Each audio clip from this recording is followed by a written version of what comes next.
माशाल्लाह अभी आपके सामने तिलावत कुरान हकीम फरमा रहे थे हज़रत शेखुल कुर्रा कारी अबू बकर हयात साहब दामत बरकातुहुम।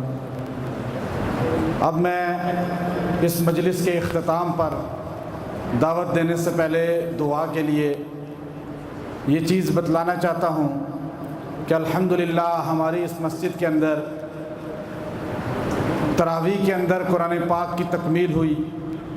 जो तमाम नमाजियों ने कुरान पाक को सुना, लेकिन इसके साथ यहाँ कुरान हकीम बच्चे ने, मेरे बेटे ने भी कुरान पाक बेसमेंट में तरावीह पूरा कुरान पाक तरावीह में सुनाया।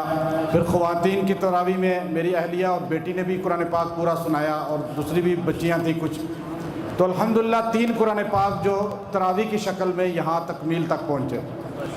फिर अल्हम्दुलिल्लाह जो लोग हमारे पर एतकाफ़ बैठे बड़ी कसीर तादाद में हैं, ये आप देख रहे हैं, और इसी इलाका के नौजवान हैं ज़्यादा, और उनको तरगीब दी जाती है। हमारा तरतीब होती है, कुरान पाक का एक अमल है जो मुझे शेख हैं एक हमारे बड़े सूडान से ताल्लुक़ रखते थे और वहीं पर मुझे मिले थे, तो उन्होंने मुझे इजाज़त दी थी कि कुरान पाक पूरे का एक अमल होता है जिससे इंसान उसका आमिल बन जाता है, उसमें तासीर और आमाल में रहती है पूरे ज़िंदगी में फिर उसका असर।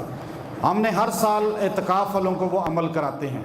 यहाँ अल्हम्दुलिल्लाह तमाम लोगों ने 3 दिन में कुरान पाक एक ख़त्म किया।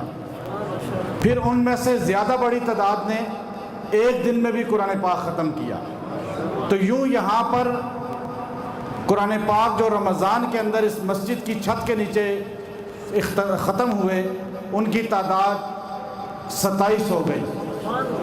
27 कुरान पाक इस मस्जिद के अंदर अदा किए गए।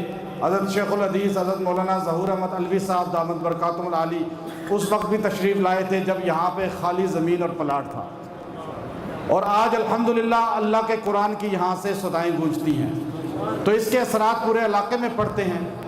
तो ये कुरान पाक जो हमने पढ़े, ये आपके वरसा, आपके लवाहिकीन, आपके आइज़ा, आपके वालिदैन, आपके असातिज़ा, आपके रिश्तेदार जो हम सब के दुनिया से चले गए, हम उनके इसाले सवाब भी करते हैं। ये भी चीज़ याद रखनी चाहिए।